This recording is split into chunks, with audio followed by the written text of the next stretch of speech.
What up, Wizards? It's Dev from Mtg. We like it at Magic, and today we got a neat one and an exhaustive one. We have to talk about a bunch of cards today, around 35 or so, to be approximate, if not truly exact. But that's because today we're going to be talking about how to replace Fable of the Mirror Breaker in your standard deck once that thing gets banned, because it will. It's going to get banned, guaranteed. And so you see, that leaves me with a problem to solve. As a YouTuber, it leaves me with a choice. I can either list off a buttload of cards that do some of the stuff that Fable of the Mirror Breaker does, could replace Fable, right? Or I could list off all the cards in Standard that do everything this card does, which is zero, big fat none cards, right? So I'm going to opt for content. I think that's what we do here. So strap in, we got a lot of cards to discuss today. So let's start with the red replacements. I've got a couple of different categories that we're doing today, and don't worry, you'll get a coffee break with a whole, crazy takes category and stuff like that. But right now, you probably want to stay in red. You want your deck to stay Rakdos, or maybe you want to keep doing big red, or maybe you want to stay in red-white, whatever you want to do, right? So let's discuss real quick just the red replacements for this card, because there's actually kind of a lot, but the ones I have to get out of the way are Jaxus and Ortheon. These do some sort of similar to what Reflection of the Mirror Breaker does, but to be honest, getting Reflection of the Mirror Breaker on Fable and being able to use it, yeah, I've already said it's a great inevitability engine, blah, blah, blah. Okay. Most games where Fable is a powerful card, it's not necessarily because of that ability. It always feels like an added bonus that well, I guess you made it to turn 6 and you can do this now, win the game, sure. If it's still out, you punish your opponent for not removing it, whatever, right?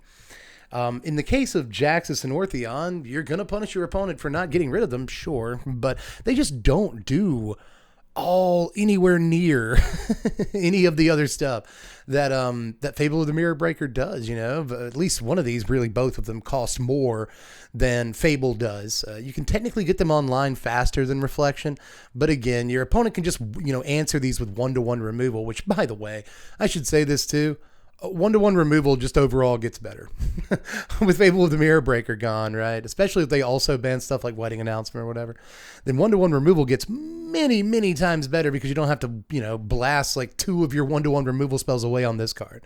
Your Go for the Throat can actually hit the Sheoldred now. So that seems much better, right? But it doesn't really apply to these guys. You can still just, kill them, and that's cleanly, and that's all you really got to worry about. So I'm not too sure that either of these are actually great, especially considering that a lot of the things that Fable of the Mirror Breaker does that people actually want, the reasons you put it in your deck, not necessarily being able to copy stuff. It's, again, just a sweet added bonus. So I had to bring these guys up, but I don't have a lot of confidence that this is their moment. But now on to the stuff in red that I do kind of like, starting with I got a cheat sheet, sorry. Starting with Elder Dragon War. Now this costs a whole extra mana, and I do not like stuff that costs 4, 5, 6 mana. That's why I was tempted to be a red value piece that wins the game late, Arcane Bombardment. But I didn't do that, where it's not on the list. It's not really, if you're replacing a 3 mana card with a 6 mana card, you're wrong. But anyway, I do think EDW, though, is one to point out, because this makes 4/4 worth of stats, and it flies for what that's worth. And it's got a great filtration mode for those reanimation decks, which I will bring up a few times in this video. It's because Fable is really good, busted in reanimation decks. So, I got to bring up a few ways to replace it in those piles. But obviously EDW is great at that, and it's a sweeper too, which I think that, with Thalia not looking like she's going to get banned, it looks like mono red and soldiers and mono white humans and stuff, or green white humans. These are all going to be relatively important aggro decks moving forward, and 2 damage to everything is actually not bad. It's going to kill their Thalia, their Coppercoat, their Brutal Cathar, whatever. It's not actually that bad, I think, in a lot of cases. So I like this card, and I just want to bring it up because I don't think it's the best replacement for Fable, but I think it's a better one than a lot of people think it is. On that note, I also have to bring up Professional Facebreaker. Now, this does cost 3 mana, and it's got a great name. You get to say that you're casting Professional Facebreaker. It's great. As far as hyphenated red 3-drops in Standard go, this is the next best one to Fable, I think. It's even got Breaker in the name too. It's but it's still not entirely comparable, right? But if what you wanted on turn 3 was a 3 mana, 2 power thing. It actually has higher toughness for what it's worth, but a 3 mana, 2 power thing that can make treasure on that turn, by the way. You always have to wait a turn for the goblin to swing in to make the treasure. But Facebreaker, if you got a dude swinging in for combat damage, you get treasure that turn, which I think is actually kind of really important a lot of the time. But it also doesn't have to swing to get the bonus. This provides card advantage, which Fable doesn't even technically do, So just, I hate that it's a 3-drop that dies to cut down. I think that's something we definitely have to point out, especially again with 1-to-1 removal getting better, which I think is just a definite. But in any case, a 3-drop that dies to cut down is never something I'm super duper into, depending, right? Like I like Welcoming Vampire, I like Reckless Stormseeker. But as far as this thing goes, I'm not like convinced on it. Again, especially because like with Fable, they cut down the goblin. That sucks, but big deal. The card does like 5 other things. They cut down Professional Facebreaker. The card does no other things. So I don't love it as a replacement, but I do think it's worth bringing up. Another thing you could just do in the 3-drop slot of your red deck, Brotherhoods End. You just play that instead. This doesn't clean up your goblin tokens or your reflection or whatever, nothing like that. I feel like Brotherhood's End was always like slightly at odds, like a non-bow with Fable of the Mirror Breaker. You don't necessarily want to play both of them, but some decks did for very good reasons.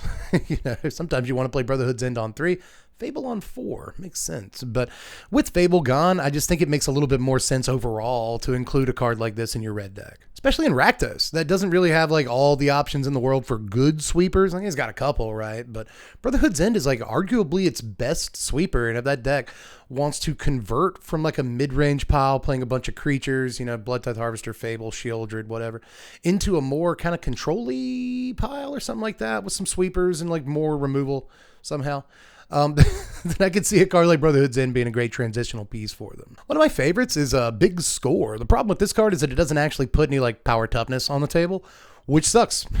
Fable puts a lot of it on the table. This again costs more than Fable, but at least it's instant speed, which could just give you a different way to play your Reanimator or ramp decks for that matter. This, you don't have to play this. It doesn't have to be a Reanimator card. It takes you from 4 mana to 6 mana. You play a land on the next turn. You can Atraxa or Titan or whatever you're trying to do, right? So Itali, So I still really like Big Score. It's kind of always been a good card. It hasn't seen a ton of play lately, but that doesn't mean it's not a good card. Especially with Fable gone, I think it gets a little bit better. Even better, perhaps, is that Sushi. This has actually been seeing a fair amount of play recently in some of these like Rakdos decks and even like the occasional ramp decks. If they kill your Sushi without exiling it, you just get to play Atraxa on the next turn, which is like pretty gross, So people are coming around to Sushi lately, and I think it could see even more play with Fable gone, Again, this costs more mana, but only 1 more. It's a 4/4 flyer, and if it dies, either card advantage or the treasures. And in my experience, I picked the treasures like 4 out of 5 times. Sometimes you'll take the cards or whatever, but usually you got something bigger and badder that you're working towards, and this is just kind of a bridge on the way to that spot on the curve. So if they kill you at Sushi and you respond by getting to play an Itali on the next turn without dropping a land even, like, seems decent. So if all you really care about is, on the one hand, card advantage. That's the thing, is this card does multiple things. It's a body, it's card advantage. But if you really care about getting those treasures out the way Fable helps you do, this is arguably better. It is better, but it's also better. And butter. For that matter, Riveters Requisitioner ain't looking too shabby, honestly. Like, a lot of times this is going to trade with something in combat, which the Goblin token doesn't do. I think the Goblin token is the most run into combat knowing it's going to die token of all time. It's up there on the list, I just want that treasure, man. But Riveters Requisitioner can at least more often take out a creature with it, especially considering it comes down a full turn earlier, which is hot.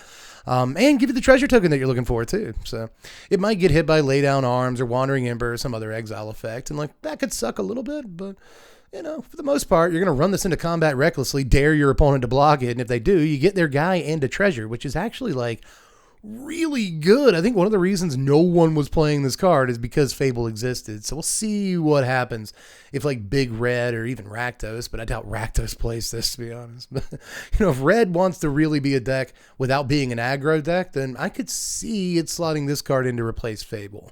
Anyway, what else is in Red? Oh yeah, we're getting into the weirder stuff here, but Squee is not actually that weird of a choice when you think about it. It's a 3-drop with a 2/2 Goblin with haste. The Fable token doesn't have that that going for it at least. But haste is actually pretty sweet in the fact that it puts another power on the table, basically as soon as it comes into play, like 9 times out of 10. It's pretty sweet. And then it can continue to put power on the table. And these are all like really good things. If you're looking for a 3-drop that produces a hard to, deal with amount of value in one card, then you could argue that Squee is like the best card we've talked about in terms of specifically that thing in this video so far. There's just a couple more in red that I want to talk about, right? Like Invasion of Mercadia, I think is an interesting one because this only costs 2 mana. So you're taking, 33% off of the cost of Fable of the Mirror Breaker. I do think that matters a lot, by the way. I don't love replacing Fable with 4-drops, but I do love replacing with 2-drops. We'll talk about that later. But in any case, as far as 2-drops go, I think this isn't like half terrible. It does eventually put power and toughness on the table, but in the meantime, it also helps you dump that Atraxa in the yard. It also helps you draw into, the sweeper, the combo piece, the whatever, the answer that you need at the time. So just like Fable, it does that.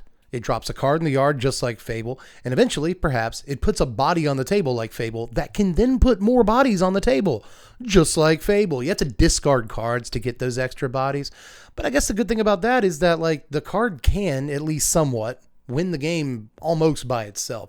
You have to flip it over, and that's kind of tough to do, but again, I guess it's another reason to play sweepers. Actually, yeah, Brotherhood's End isn't going to hit this now that I think about it. But forget that. Forget that. But anyway, if you can swing into this, the fact that it is 2 cards, a card in your bin, and a creature that makes more creatures, like now we're actually kind of starting to sound like Fable a little bit, and it's only a couple of mana. So you could even argue that it's faster to flip over into its second mode than Fable of the Mirror Breaker is, because Fable takes like 3 turns. This could happen the turn you drop the card, right? So I actually think this is a sweet little piece that has gotten 0 attention whatsoever, but it's actually a ton of value in a small package. And I guess before we leave red, I should at least bring up Chandra. The 3-mana Chandra is still in the format. This card seems ancient to me now, but it's still here, man. And it's actually a decent amount of value. Just for 3 mana, you have to be somewhat red heavy to play it. And if you're going to be this red heavy, I'm pretty sure Brotherhood's End the better card, but who says you can't play both?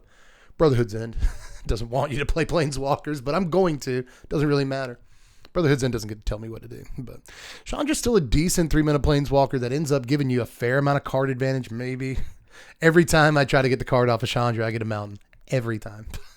You might get some value in terms of cards out of Chandra. And if nothing else, you can zap a Planeswalker or something. I really don't like her +1. I don't. But it's ramp. And again, Fable of the Mirror Breaker is a card that can provide some form of card advantage or selection. This does that. It's 3 mana.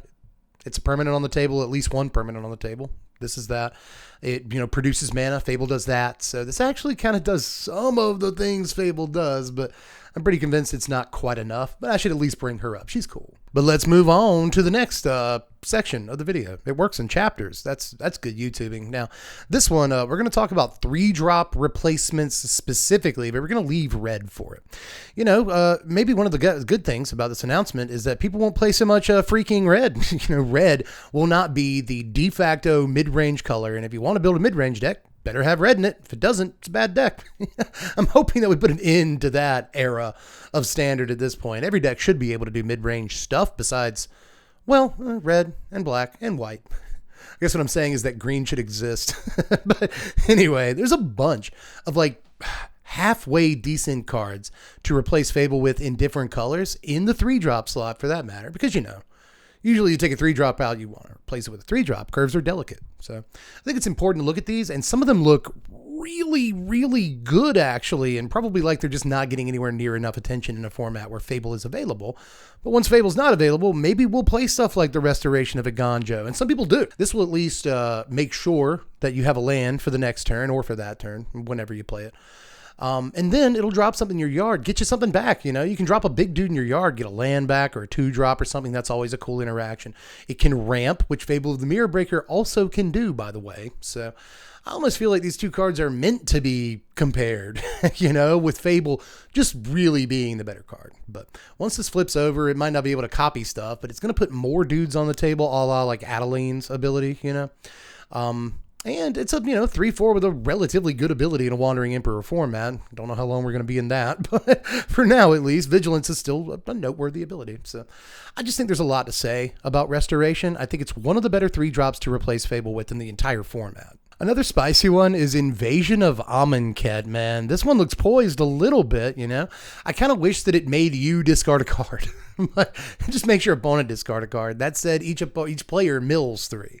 Right, so you got some chance of getting big stuff in your graveyard, and you get to draw a card. It does some of the things that Fable does, puts cards in your yard, draws you a card. And when it flips over, which again, you have to attack into it to make it do that. You don't just wait for the saga to trigger on its 3rd chapter. But if you, again, it's possible you make this happen faster than the saga. So I think that's worth pointing out. But anyway, when you flip it over, you don't get a reflection. You don't get to just copy stuff over and over, but you do get a 4/4 version of whatever you want to in your graveyard, whether it be an Atraxa, an Atali, whatever. And the way the card's worded, you get the ETB trigger too, which is sexy. This doesn't have to be the only quote reanimation spell in your deck. You can have Cruelty of Gix or whatever you want, right?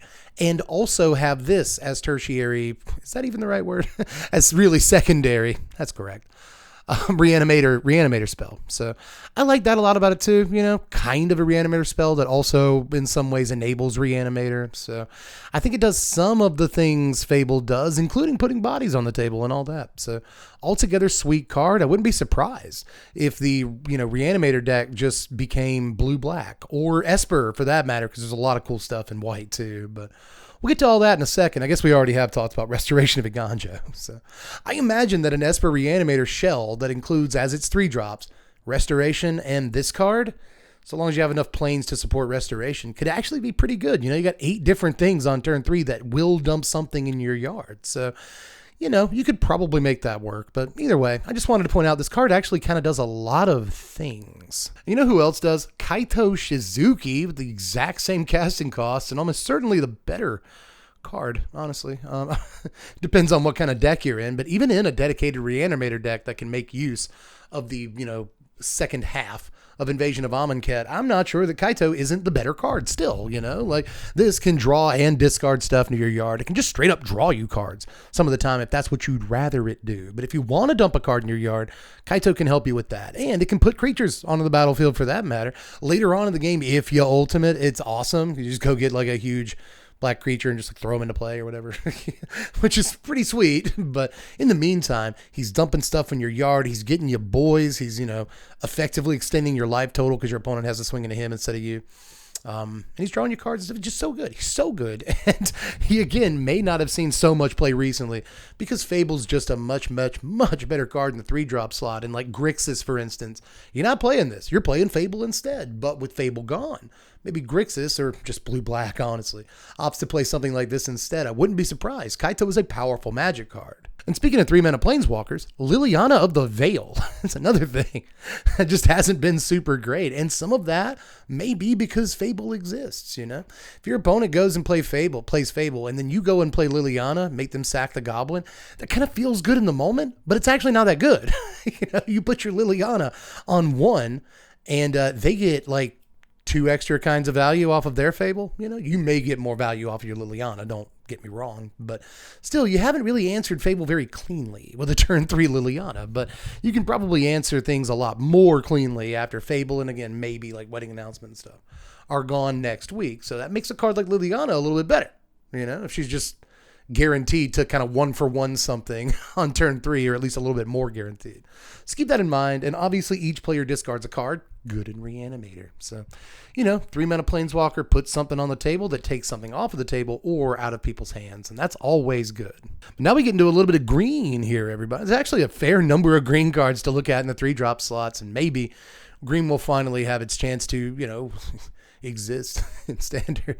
Like, I've been looking at Ren and Realmbreaker ever since I realized that, this ban announcement is going to include Fable, because maybe this card sees some play now. This again dumps stuff into your yard.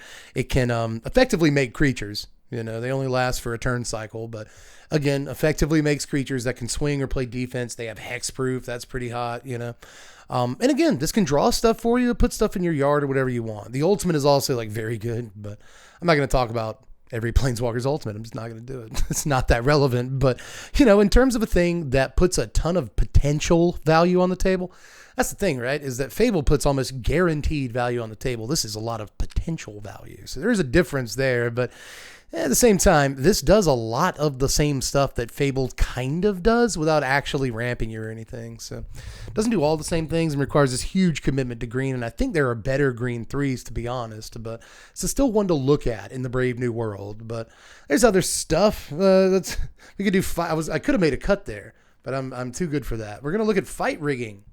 Fight rigging. You play against this card on Arena every now and again.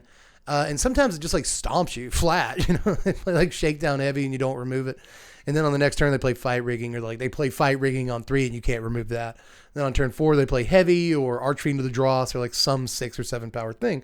And they just win. They just play like free Breach the Multiverse or Titan of Industry or Atraxa or something out from under their fight rigging. There's nothing you can do about it. That might be way better in a non-Fable kind of format, again, just like Fable, this is slightly difficult to interact with, because it's an enchantment.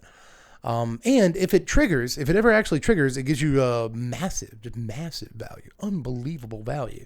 The problem is that fight rigging can kind of sit on the table all game and never actually do anything because your opponent won't let you have creatures. Even if they do let you have creatures, it might put a +1/+1 counter here or there, but never, actually triggers. So I will say that fight rigging is still the double-edged sword it always was, but without a, pushed 3-drop that gets, 1,000,000 mana worth of value in Fable of the Mirror Breaker, maybe this will be the thing of choice to try and do that, but it is a weaker card. On the other hand, there's definitely less like splashy green cards that you could play, but they nonetheless look kind of good. Things like Jewel Thief, I think is neat. Topiary Stomper is in this too, I think the Topiary Stomper tends to see a lot more play because ramp has been a little bit more of a thing. We see the Atraxa ramp like domain deck. And obviously Stomper is the choice in those decks because it goes and gets a land, you care about domain, blah, blah, blah, right? So Stomper could be a little bit better, but so could Jewel Thief, like Fable of the Mirror Breaker may put 4 worth of stats, 4 worth of stats into play, but Jewel Thief puts 3 worth of stats into play right then and there. You don't have to wait for it, all on one guy, with Vigilance in a Wandering Emperor format, and Trample, just to have Trample, because it's a good ability. It gets 1 counter, you got a 4/4 Trample, and that's actually pretty sweet. So I think that this card has been like massively overlooked. It fixes just like Fable does, and you can't say that about a lot of the, all the ramp cards in the world, right? But aside from that, just, even though it's a treasure, it's one-time use, it's still kind of a slick card that I've always liked, just a little bit. And when you think about it, the upfront value is technically better than Fable, a 3/3 and a treasure that turn instead of a 2/2 and a treasure next turn, and that's only if it attacks, You could make a case for Jewel Thief is all I'm saying. But I also want to talk about Zhugan Defends the Temple while we're in green. Am I done with green yet? I think I'm getting close. I think it's just a pipe dream, honestly, that all these green cards might see play. Maybe 1 or 2 of them does. Maybe Topiary Stomper becomes really good. It was already okay. That's how you know it's going to be really good. It's already okay. But Zhugan Defends the Temple is a card that like no one pays any attention to. And I actually think the card is great. Like, no joke. I think this card is capital G great. It puts a little dude on the table when it comes into play, just like Fable. That dude can make mana, so it ramps just like Fable. On turn 2, the creature gets bigger, or like multiple dudes get bigger or whatever. You get +1/+1 counters. And on turn 3, it becomes, on the third turn it's in play, it becomes this like 2/2 flyer that allows you to sink your mana into guys. Now, that is not reflecting dudes. That is nowhere near reflecting guys on that third chapter, the creature chapter. But it is still a very powerful mana sink that gives you a sort of late game inevitability engine to where, you can make your 2/2 guys into like 6/6s when they go into play. And that's actually really, it's a good thing to be able to do, So I think that this card is very cool. Very, very cool card. And not only has green seen no play, but, if you're looking for a 3-mana saga, I think Fable, again, is just obviously the better card. But this is right there in my mind. Again, puts multiple creatures on the table like Fable, ramps like Fable, ends up making those things bigger, and gives you a late game inevitability engine, which is actually one of the better parts of Fable in some ways. So I really like this card, and I hope that you try it. It's play the card. It's good. I promise. And the last thing I have written in 3-drops, there's probably more, but I don't want this video to be 6 hours. So, let me know in the comments section anything I didn't point out. But the last 3-drop I want to talk about is Chrome Host Seed Shark. Now, this doesn't die to Cut Down or Lightning Strike. I think those are actually really important things about this card. But the other cool stuff about it is that, again, if you're looking for a late game inevitability engine or even a mid game inevitability engine, Chrome Host is very, very good at that. Anyway, we got like one more category to go through here, and I'm pretty sure we're already going a little bit long. But that said, I could really use a break. I really could, guys. I need to sit here for a second, gather my thoughts for the last push, just heat up myself a nice little cup of Java, and have a coffee break. This week on the coffee break, we'll be looking at some deep cuts that fit the criteria for today's video. These are cards I really couldn't find any other place to put. For instance, I hesitate to say that Invasion of Zendikar is a very deep cut. We have already seen that Atraxa may be getting banned in the upcoming announcement, at which point I don't think the Invasion of Zendikar deck is quite as good as it could be. That said, Invasion of Zendikar is a much better ramp piece than a card like Fable of the Mirror Breaker. It's wonderful in the domain decks, and if you are going to ramp, it's very likely the best piece of cardboard in the format at doing that for you. Another card we could finally see have some sway in the format that has been attempting to have sway in the format since it was printed is Storm the Festival. However, despite the fact that every 6 months, like clockwork, a deck built around this card will top 8 a major tournament, it still has not lived up to its potential in Standard.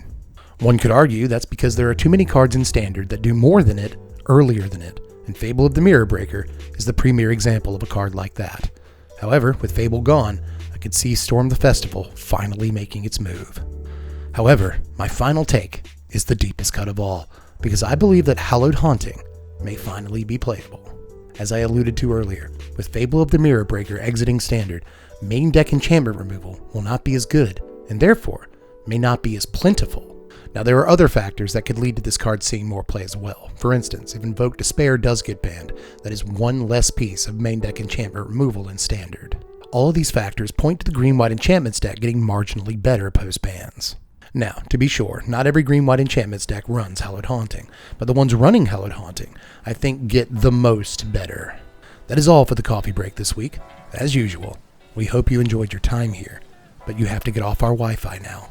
Hey, there's old Dev again, and I am back with the final section of this video, the 2-drop replacements for Fable of the Mirror Breaker. Like I said, I don't like 4, 5, 6-drop replacements for a 3-mana card, and to be honest, I don't really like 3-mana replacements for a 3-mana card, right? If we can get away with doing the same stuff that Fable does in our deck for just 2 mana, that's a much better deal. So let's look at these. Now, earlier I was talking about how I think if there's a Reanimator deck in Standard after this ban announcement, it's very likely it's going to be Blue-Black or Esper, and that's because of a couple of cards specifically. Fateful Mending is a really good Magic card. Tainted Indulgence is a really good Magic card. If you're looking to throw stuff into your yard, these both do that really, really well. Eventually, Tainted Indulgence won't do it, but if it's not throwing cards in your yard, it's just a ridiculously good Magic card. It's just, it's just instant speed, 2-mana draw 2, which I think you'll probably take. But, Fateful Mending not only dumps a couple of cards in your yard, it also gains you life to extend the game to the point you can actually reanimate a thing. And if it hasn't done that, you can just, if it didn't draw you the card you need, and if you didn't drop the card you need into your yard, you just do it again on the next turn, drop a land. And there you go. I think you're actually playing through, even though you're not putting things on the table, you're not putting permanents down, you're still probably mitigating a fair amount of early damage from aggro decks, and especially from mid-range decks and stuff, with a card like this, With Shieldred in the format, these cards get slightly worse, but they still do the best thing you can do in a game of Magic, which is to draw cards. Just as far as Esper goes, you've also got like Guardian of New Benalia. You've got stuff like Suspicious Stowaway too. I don't think it's anywhere near as good as Guardian for this particular capacity. This, for just 2 mana, puts a body on the table that can go indestructible, which is very cool. And it dumps stuff into your yard, Like sometimes you're going to thank your opponent for letting you give this indestructible, for letting you drop a thing into your yard. It's like, not only do I fizzle your cut down or whatever, but I also put an Atraxa in my yard. Good job, bud. But, I think this card is actually just kind of like bonkers for a Reanimator deck, but most Reanimator decks before, a couple of months ago, didn't have white in them. Now, you could play like Invasion of Tolvada. You could play, Invoke Justice, obviously, Repair and Recharge. There's a bunch. There's the new red-white one from Aftermath. There's a bunch of like Reanimator spells in white right now. So I think you could easily leverage a card like Guardian of Newalia in those decks. We just never really see it. We haven't really seen that while this card's been in standard for some reason. And that reason is probably because, Fable of the Mirror Breaker is just like way better at putting stuff into your yard for you. But this is still really good at that. I guess there's also like Evangel of Synthesis and Rafine's Informant, right? But again, I think Guardian is just the best of all of these cards. So there's that. But again, these two aren't too bad. But if I had to choose one, I would definitely play Rona instead. Haven't brought up Rona yet, so I should probably do that while we're on the 2-drops. Again, if you have legends in your deck, and you should in some cases in your reanimator deck, at the very least you're reanimating legends some of the time. Then Rona just does like really good double duty. But if you just go like turn 2 Rona into turn 3 tap Rona, play legend, tap Rona, then you've effectively done the second chapter of Fable of the Mirror Breaker. Right there. And on turn 2, you put a body on the board. You're technically working a turn faster than Fable of the Mirror Breaker at this point. It doesn't ramp you or anything, but I guess eventually Rona can turn into a really big duder. So a lot of cool stuff about this card, and it's already, again, very powerful. You don't have to play a bad card to replace Fable if you're replacing Fable with Rona. And finally, just back to green to like finish things off here.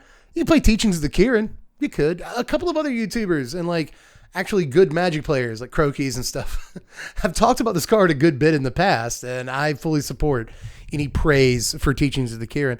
This, again, kind of like Invasion of Amonkhet, it mills stuff into your yard, which is kind of cool in your like Reanimator deck, or just a deck that's looking to have a bunch of dudes in its yard, whatever you're looking to do. But it also puts multiple creatures into play and can make those creatures bigger. It can even, once it flips over, make more creatures and just like snowball, makes a couple of blockers if that's what you need to get you deeper into the game. There's just a lot of stuff this card does. Super versatile, and it's only 2 mana. But look, I got to shut it down. There's really all I got for this one. I see that I'm over an hour in on the recording. I don't know how long that's going to end up being once I like edit stuff out, but still it's been a long one, and I've talked about a billion cards. So that said, I purposefully left some cards that I could have talked about off this list. So like if this is what you want to call a list. So let me know if you got any ideas for stuff you want to replace Fable with down there in the comments section. Hit me up with those. Aside from that, you guys know we got to do the couch card of the day. Don't worry, but I'm also going to do self-promotion while I kind of get psyched up for that. Make sure you check out the Patreon, just $1 a month, link in the description, or patreon.com/SPMTG. It's linked text on screen right now. That's how I get paid from doing YouTube. It's like it's the only real way that I get paid. So if you want me to keep doing this, I would like to not live on the street. So if you want me to keep doing this, just throw like $1 in the Patreon pot every month, and you'll get to vote on what we do around here. Aside from that, watch me play Magic on Twitch, link in the description. And also, if you want to watch another video, link in the description for that. But what card did I get? Oh, nice. This is a good one. It takes me back, dude. It's a Pouncing Jaguar. Take me back to 1998, something like that. 99. Yeah, 98. Okay, I was right. Nice.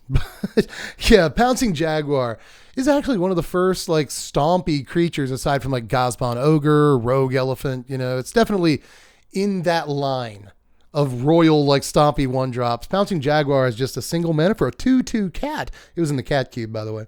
And it has Echo. During the next upkeep, after this permanent comes under your control, pay its casting cost or sacrifice it. So looks like a 1-mana 2/2, but it's kind of a 2-mana 2/2 that you pay for in installments. This was awesome in Stompy back in the day. You get like Pouncing Jaguar turn 1, pay the upkeep, Rancor turn 2. You're feeling really good about yourself. Pouncing Jaguar was a sweet card, dude. It's got awesome art too. So good pull today, if I do say so. I always love pulling history off the couch. That's my, people love when I pull powerful cards or obscure cards or shiny cards or whatever. I like pulling history off the couch. But anyway, I think that's all I got for this one. So I love you. Sure. I love you guys. I'm Deb from The Place. Thanks for watching, Wizards. Spread love and be kind.